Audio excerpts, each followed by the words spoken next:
Hello and welcome to On the Kerbs. I'm your host, Timo Albers Daly. Joining me for this episode is the Director of Motorsport at the National Motorsport Academy, Dr. Kieran Reeves. Having specialised in engineering at university, we discussed how he blended this with motorsport and teaching, and how this led to the creation of the NMA, and what this organisation hopes to achieve as it continues to grow in the future. Kieran and I also talked about what it's like to manage a racing team on top of this, what the education system in the UK needs to do to improve and help the next generation see a path for them into the world of motorsport, his biggest racing challenge to date, and much more. I hope you enjoy our conversation. So, hi Kieran, thank you very much for being here today. First of all, how are you? I'm fine, thank you. Nice to meet you. After a few emails back and forward, it's great to finally meet up and have a chat. Yeah, something a bit different for a change. So it's always nice when you can do that in motorsport. So I'm intrigued about where this one's going to go. So with that in mind, though, I always like to go right back to the start and kind of just find out what first got you interested in motorsport. Okay, so from an early age, actually, I was always into motorcycle racing. My father at the time always had bikes, and then inevitably I went on to buying a bike. Never raced though, done track days and things, but that kind of got me into the bug of motorsport and things. And then I always wanted to be a mechanic as I was younger, so I ended up at a Vauxhall dealership training as a Vauxhall technician, and the dealer principal at the time, he was into his rallying in a big way. So he raced at the time. He rallied an Astra, and then he decided to. Just as I started there, he ventured into long distance rallying. So we built a Frontiera, as it was at the time, Manchester to Bombay, and also one for Panama, Alaska. So something a bit different. It was different to the day job. It was great, working on Vauxhall, but developing it into a race car. Or a rally car, as it was at the time. So that really yes, yeah. So that got really the bug bit then with motorsport. Developing those cars and building those cars for him. And he went off at I think it was the Panama Alaska. He actually got second in class, so it was good for really my first car build. So not too bad. You can take a bit of credit for that one, then I reckon. Yeah, to be fair, I was an apprentice at the time. When I went to Vauxhall, I was in my last year of my apprenticeship, so there was me and another guy built it together. So it wasn't all me, but me and another guy built it. Yeah, Bit of modesty there never hurts, does it? Yeah, growing up, people that say they got interested in motorsport, they always kind of say, to me at least, that they did it with an idea of at least wanting to be a racing driver, whereas you kind of had the opposite sort of thing. If you want to be involved but more as a mechanic, and then you specialised in engineering at university. So I'm kind of intrigued about what was it about that aspect that fascinated you.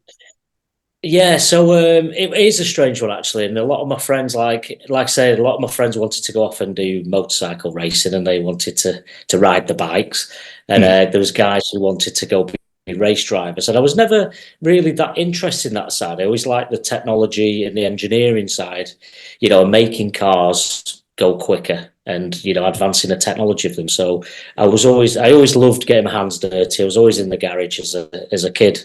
So growing up, I loved working on things. So that's what I did, and I went that route. And typically back then, there wasn't really, when I was a lad, I'm going probably, what we're talking 30, 35 years ago now, when I'd left school, there wasn't really motorsport degrees and things like that. So it was go for the typical apprenticeship route and start working in a garage. So that was like my first step into hopefully moving my career on into some sort of engineering format eventually. But it was starting with the mechanic and the technician, and I worked my way up to gold technician at Vauxhall. And then it moves on from there. I said the one advantage back then as well was that whilst there was a lack of, like you say, getting a degree in something motorsport related, that would be a very route one way to try and get into something, is that it was still a very kind of close-knit community in a way, because everyone would either know someone or would know someone who knew someone. So if you did have the skills that you had in theory, then you would still be able to find a way in. And you kind of preempted my next question a bit in some ways there, because you then started blending all of this with working in motorsport and teaching. And I'm curious about how that crossover came about and how that then obviously led to the creation of the NMA. Okay, so the next step there was to then go to university. So there was like I said at the time, there's very few motorsport qualifications, but I decided I was going to go back to university and get a motorsport degree. That's what I was going to do. And I think at the time, I'm from the Northwest. So there was kind of like Preston and Myerscough were just dipping the toe in the water with it, or you had to start heading down south. So I wanted to keep some normality in a job and start an income coming in. So I looked at Myerscough at the time. And as I was just about to leave and start, my old college lecturer from when I'd done my apprenticeship and my day release, at Blackpool and Fowle College as it was, rang me up and said, "You always said, do you fancy teaching? We've got a vacancy. Do you fancy coming teaching?" Timing so I did. is everything. Yeah. So I, instead of going off to university, I went into teaching.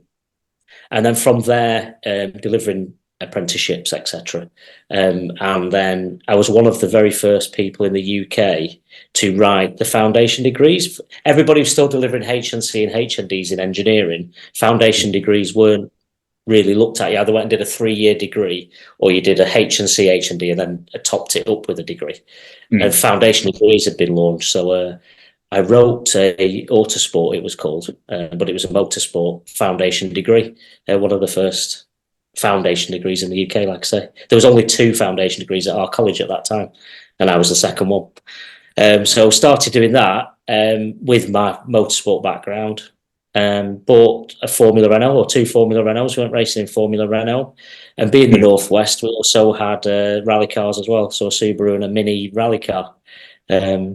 Which is quite big up in the Northwest, is rallying. So yeah. And from there, wrote motorsport degrees.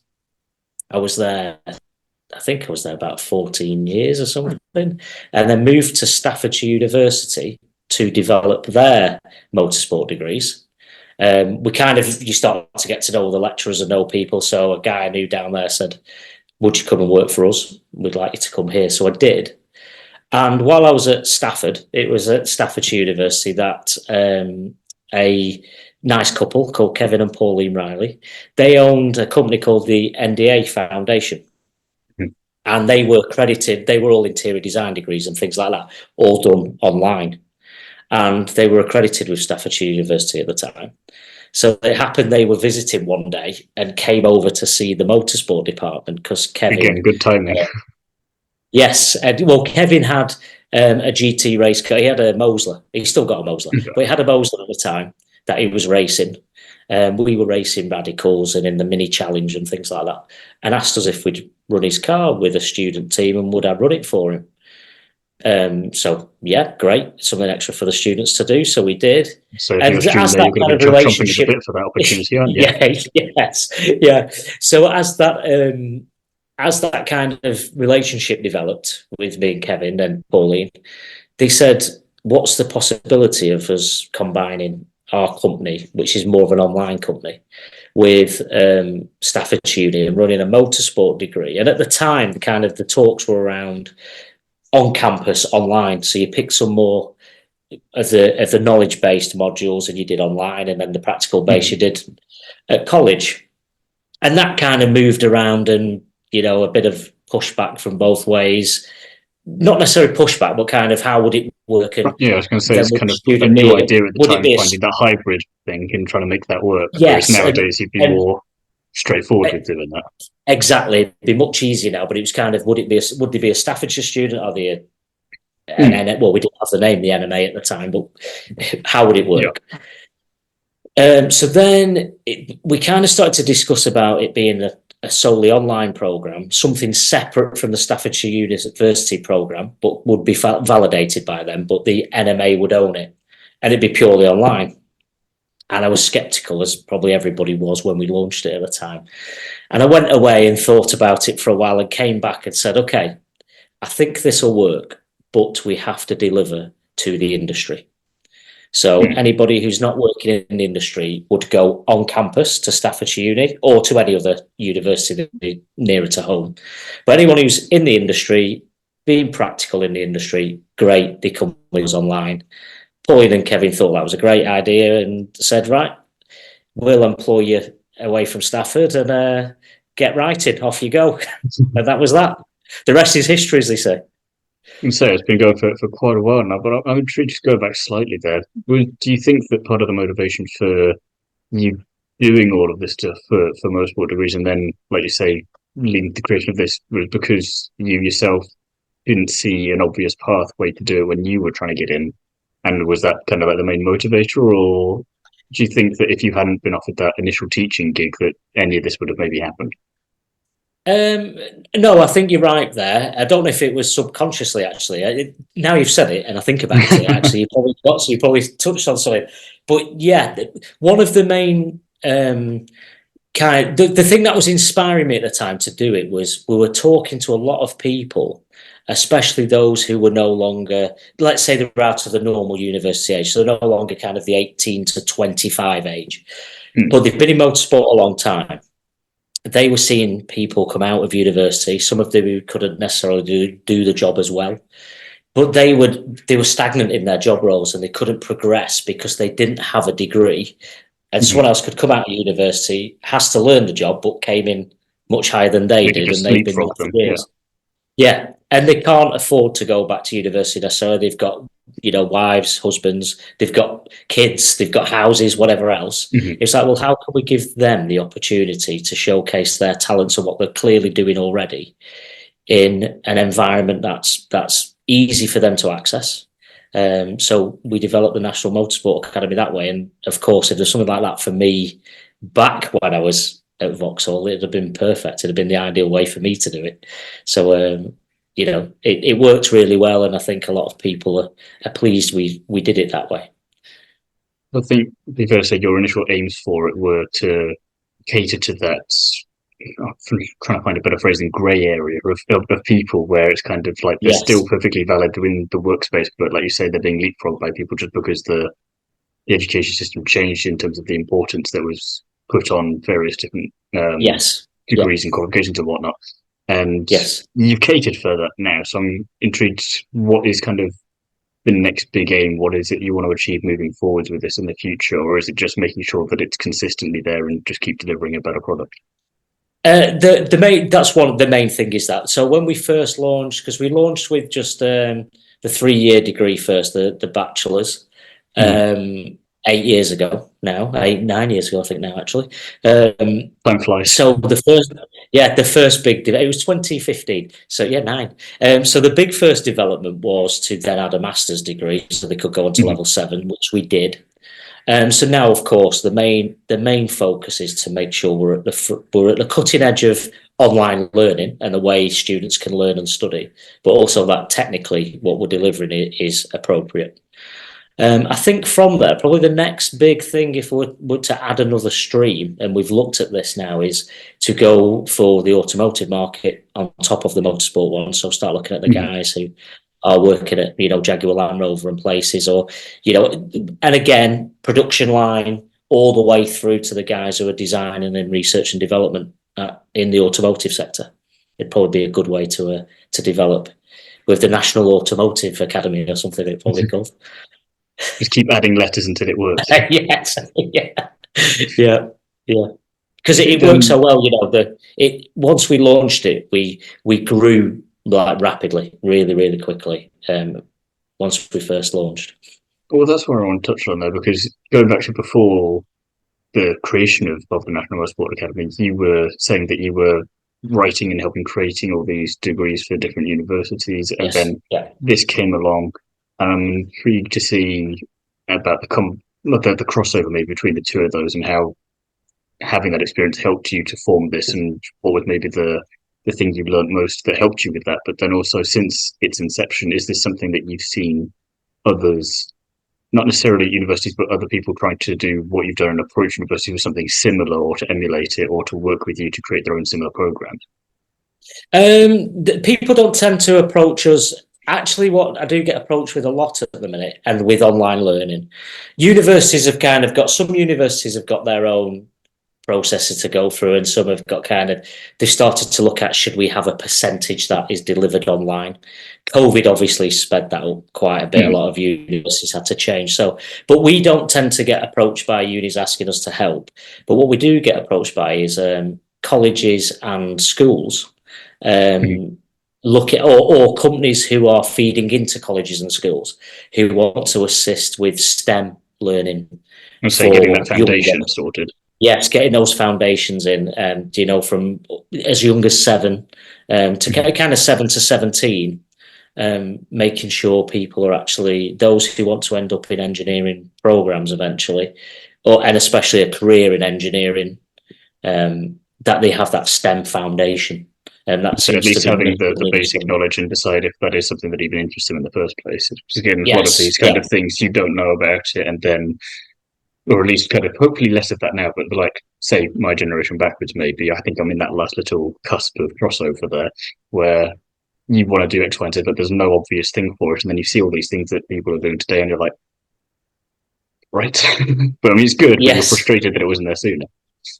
Yes, no, of course. So, I've got my lad now, my youngest lad, he's just started his GCSEs, and actually it's still quite frustrating when you look at what schools are doing, secondary schools. Some schools are very good, and I'm not slagging schools off, but you look at the curriculum and it's exactly the same as when I was at school, 30 odd years ago. There's consistency and there's consistency. Yes, so, but when it comes to GCSEs, you think, well, if they were pushing more STEM subjects for people who wanted to go that way, where an option is still geography or history, and it's not an engineer, that takes precedent over. When it comes to his engineering option, he had kind of design and technology or computer science, which both great for our future, or the future of when he's our age. He's probably going to be working in something to do with technology or definitely computers. But it was one or the other, and that was the option. Then everything else was French or German, your geography or history, and just your typical. You think, well, surely that should change, and there should be more STEM oriented, or not necessarily just engineering as such, but especially around the world, computing and computing, coding, and everything else with where the world's going. I think we should look at so we do get this. So leading on from that is why we get companies who are trying to help with that, either feeding into colleges or to schools, or running their own curriculums. Like the F1 in schools is a fantastic way. Yeah, that fits. Well, that was kind of what I was trying to get at somewhere. Are there some people or businesses that have kind of not set up their rival course or whatever, but have kind of come from it from more of that kind of perspective of they like what you're doing, but doing their own version and not necessarily competing with you for it, but it's seen more as that, or is it still kind of an area where everything's kind of complementary? A lot's common. It's funny we say it because I've just been helping for the last 2 years an all-girls school team in F1 in schools. And when I say helping, they have to design the car and everything, but from a school perspective, and it's not necessarily the knowledge in the school, the teachers may not have time or whatever it may be, but they have to learn CAD, they have to learn how to use CFD as part of the F1 in schools. So if you've got a teacher in the school who can do that, great. And it's extracurricular and really gets the students involved, and I think it's fantastic. This particular school didn't, so they approached me as a team and said, would you help us understand aerodynamics and CFD and everything else? And they've done really, really well in the competition. They've gone off, they've understood the underpinning knowledge, and they've gone off and designed some brilliant cars and done really well in the competition. So as much as I can push that into schools, I'd love to. It's just whether the schools all buy in. A lot more schools are buying into it now, and I think it's a great thing. I think that's part of the challenge as well, though. A lot of schools maybe want to buy into it, but for whatever other reason, they're not able to. And again, this isn't the only thing that needs to be coming into it, at least as an option. And then it's how do you decide, where do you get funding from, and all these kind of fun questions that you don't necessarily have the answers to, but you've got to find a way to compromise and work with them to do that. But again, I think it's exactly, if you could just keep pushing in that direction, and like you say, you get these kind of success stories like you were saying, then it helps at least make other people aware that it is an option, and why aren't they doing that in my school, or why aren't they doing that in my college, and what can we do about that? Yes, yeah, exactly that. So the more we can start enthusing students, and especially, kids from as early as 7, like I say, but the more we can enthuse them and push them that way, I think it's better, and start changing the curriculums earlier on. And we're going to maybe have the a wealth of slightly engineers. not optimistic, the opposite of that, but slightly can't think of the word now, but the slightly pessimistic part of me is thinking as well that it's probably easier from kids that age as well, because they still don't have any kind of thoughts of, oh, why couldn't I do this, or why isn't this doable? They're just like, I want to do this and I can make it work, whatever happens. You're not really Yes. thinking about the limitations of it. So if you can get that idea embedded early on as well, then that helps them with the creative process of figuring out the problems that they've got to learn how to figure out, and maybe they get it easier and that sort of thing. Yes, no, exactly that. Because it's half term this week, actually, we just had some of the people who work in the National Design Academy. They're off with their younger kids, so they asked, can they come into the workshops while it's been half term? So we've just had 5 or 6. I think there were about 11 or 12 came and looked at our race cars and saw what we're doing and working on them, etc. So got really excited, their eyes light up, and it's the difference when you can really see it in front of you. It's different from when it's on a board or a piece of paper or something. Exactly. You're like, oh, it helps, doesn't it? Yes. So hopefully they've gone away and decide they want to really do well in school, and we've pushed on them about finishing your maths and your physics, and then if there is an engineering choice at GCSE as well, go for it. Well, I think that's the thing a lot of the time, isn't it? You take those subjects and they might be interesting enough when you're doing them, but there's not necessarily, aside from like if you're thinking really traditionally with it, there's only an obvious pathway to use 3 or 4 things for that. It's kind of like the age-old thing of you do maths at A level and then you're like, well, it's been 6 years since I've had to use any of that. It's clearly very useful training for me. And you don't realise that there's potentially all these other things, other avenues where you could do, where it's not necessarily that branch, but there is something relevant from it that you can apply here, and it isn't just having to do this for the sake of doing it. Yeah. No, exactly. So, and if that sparks some interest in somebody just coming in and seeing what we do, it was quite nice for them as well, because the cars weren't just sat there looking nice. It's pre-season. They're all stripped. We're working, everybody's working on them and doing it, so they can see the components underneath, and it's a complex thing. So when you go back to school and you're thinking maths is a bit boring or physics is a bit boring, you need to know those subjects. You've got that association. You can see all these little bits on the page and you're like, I remember seeing this. This makes sense now. Yes, exactly. So, so all good. Alongside this, though, you've also been the team manager and a chief race engineer, and I'm curious about what that whole experience has been like. It gets busy, trying to run the academy and then running race teams as well is never ideal. Luckily, the way we do it now here, it kind of fits together and it's nice. It's hand in glove almost, where we're prepping the cars ready to take the students. So I've got 2 other race engineers who come with me underneath me. I'm kind of team manager, but also the chief engineer on the car. So I'm doing 2 jobs at once whilst doing the day job of the academy, but it's all good. You need that kind of third eye to just step out to go look at everything, just make sure everything's going right. Exactly. But we all get on, we all get on well, and all the students who come along, like I say, the students are more almost colleagues, because like I said before, majority, our demographic, probably average age of people on our program is 30. So everybody comes along and they're there because they know what the outcome has to be. They know what it can do to their job roles. So we all go along, we get on. When you stood in the pits for 3 days and could be, 27 hours you've worked because you've not slept for 2 nights because the engine needs changed, you have to get on in that environment, don't you? So it's not just about running the team and make sure everything goes well. It's make sure you can all get on while you're there. I was going to say, yeah, part of that is also having that shared experience, like you say, as a team. Like you say, if you're having to work 27 hours in a 48-hour period or something because you've got to fix this, then you don't really have time to bicker or anything. Everything gets stripped back to the simplest thing, and you just have to get along. And it's kind of after that you've got that shared experience, and hopefully it's all gone to plan. And even if it hasn't, that kind of bit bonds you in some way that you can't really emulate in another way, because you need to be there to make that happen. And that hopefully then the more you do that, helps there to be less issues, or if there are, only gets them solved a lot quicker because you just don't have time and you know exactly what you're doing with the other person there because you've been around them for that long.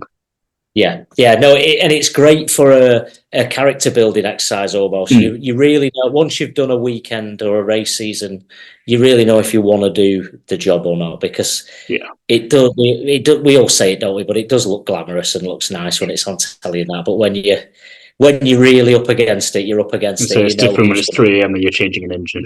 Yes, and you know that if you love it and if you love it, you love it, and or you go, this is not for me. It's one or the other, and that's a great way to do it. So that's a good experience that we always want to give to our students as well. Like I say, they're all working in the industry anyway, but somebody who's working in research and development has not always been to a track or been trackside, and it's an eye opener for them. Or the guys who are in grassroots and working up from like they may be a number 2 mechanic and just starting, or they've been a volunteer marshal or something. It really is an eye opener for them, and hopefully it pushes them on, spurs them on to go, this is for me and it's what I want to do. And like you say as well, helps kind of bring people from all these different areas of motorsport together, and it's just, you've got people who might not have met otherwise, and you learn something from them and their experience that a marshal couldn't necessarily teach a research person because they'd have never come across, because one's never been to the track before, whereas the other person's only been at the track and all this kind of stuff. So you never know what it's like when you're racing in different disciplines, and you're like, oh, that's actually something in rallying is helping me on track here in a different way, and you don't really realize that until you've done all these different things as to what is helping you here, and like, oh, that's what that was. That's interesting. Give me that slight edge there. No, of course. And that's what's good. I like it as well. I always like to develop anyway. So for me, I like it that I have to turn into a man manager as well while I'm there. I'm not just thinking about the engineering side, thinking, well, what's making that person tick? Like you said, it's 3 a.m. in the morning, they're tired. How can I get their morale back up? So you're dealing with all these different types of people as well, and working out what's the best way to keep the team going. And hopefully it ends up at the end on a Sunday night with a few trophies in your hand and everyone's happy again and off they go. Can't wait to do it again. That is the best motivator, I think. Yes, I'm curious then, what's been the biggest highlight of your career so far, and then on the flip side of that, what's been the biggest challenge? I think my biggest highlight has got to be getting my PhD. First person in my family to go that far through university and get a PhD. So it took a lot of hard work and graft and many years to get that far. So I think it was something I'd set a personal goal for myself earlier on, actually. Probably 15 years ago, I decided I wanted to do it. I didn't actually start doing it till after that, but it was very pleasing. Well, again, it's something you want to make sure you want it, because a PhD, especially with between once I started my PhD when I was at Blackpool still. So in between doing my PhD, I swapped to Stafford, which was a new job role and developing programs there, and then from Stafford to the NMA, and finished my PhD while I was still here. So that 5-6 year period while I was doing my PhD was all, because I did it part time, was also, there was 2 job role transitions at the same time. So there's a lot going on. So you have to commit. So it's like the engineering side of it. If you find it pretty quickly if it's what you want to be doing. Yes, So, and then probably my lowest point. Probably shouldn't say this, but I will. We developed and built. We've got the Le Mans Evora. Anybody who doesn't know about us, when Lotus built 2 cars for Le Mans for 2011, and we bought the car that finished. When we bought that package, we got a lot of spares, and it included a chassis. So we decided we were going to develop a new engine, new aero package, and bring it up to kind of spec of a modern GT3 car, because that's what we race against. So we spent a fair few, while we were racing the Moser, we spent about 2 or 3 years developing this car and got it to where it was good. It needed dialing in and tuning, but we're where we want to be with this car. And it went out for its first race. And unfortunately, as it came out of the final corner for the race to start on the green flag lap behind the safety car, the lights go green. It didn't make the start finish, got punted into the pit wall and was destroyed. So it didn't even see a racing lap. That was probably my lowest point ever. Luckily, I can rebuilt understand why that is. It ran really well last year, so it's been rebuilt. But it was another probably 6 to 8 months process rebuilding it all, and you can imagine that car. There's a lot of one-off things on there that need to be manufactured or machined. Mm-hmm. So it was just a delay getting it back to where it was ready to race. But luckily, we got it out again before the race started. You thinking, don't you dare do this again? No. So it was one of those things. There were two cars, and we're not really in the pack where we should have been. We're towards the back, and a guy got on the grass, and they all closed the gap, and before you know it, it's in the wall. And it's no one's real fault, but it just it's very frustrating at the time though, because it's like you say, you spend all that time and energy and effort into it, and then don't even make the first flag for the race to start and then why to finish. I don't know which one's more. No, of course. Yeah, of course, and it's one of those. I always tell the students as well when we're racing, accidents happen. Yeah, it's part of racing, and you almost get numb to it. Oh, it's a crash, and we'll rebuild it. It doesn't matter. I never get down about it. It's like just rebuild it. Off we go again. But because that one had been like a personal goal of developing this car and getting it somewhere, where it was up the front from what the car originally was. And then to see it not do a racing lap, it was like, that was devastating. So, but need a drink at the end of that day. Yeah. Like I say, we got it out for the second half of last season. We missed the first half, still waiting we ran a different car for the first half till we got it finished. And then it did really well. So we had a good list of things that we want to develop and slightly tune just to make it, a front runner almost. It's almost there from a car that's a 2011 spec originally. So we're quite proud of that. I want to say it's a good way to turn the more challenging moment into a long-term win. Yes, yeah, exactly. Yeah. So there's probably others if I went back and thought about more, but that's the most recent. I don't want to depress you right now. In my mind. Yeah. These things happen, but that was the one. Couple of quick fire non-motorsport related questions just to finish off then. Okay. Would you rather work on a submarine or would you rather be a fighter pilot? Fighter pilot. Damn, I knew I should have put something else there. Is there a why? No, fighter I just pilot. assumed Top Gun. Yeah, no, well, that just sounds great anyway, doesn't it? It looks good and it's cool. I think personally you'd have to be. I've got a friend in the Navy. He wasn't on submarines, but I think you have to be a special kind of person to be able to sit on a submarine. No, you're at the bottom of the ocean and you can't just go out for air or anything. So that's not me. No, that's not me. And then finally, if you could have an unlimited supply of any one thing, what would you choose? Everyone would say money, wouldn't they? Money would be great, wouldn't it? To be fair, I would say I'm not going to say money. Let's do a double answer. This is supposed to be quick fire as well. But the reason being, if it was money, I'd do it so I could put it all back in to education and like we're talking about STEM and students from. So you could just really accelerate everything. Yeah, I'd really invest in that sector and help people. So if it was money, it'd be to help people. What would it actually? I'm just going to have to stay with money, aren't I? Is that or like whatever your favourite biscuit is? Oh well, my favourite biscuit is a bourbon cream. Unlimited supply of them couldn't be too bad. Yeah. Or a cookie, but no, bourbon. I think so. Unlimited supply of tyres would be nice some weekends.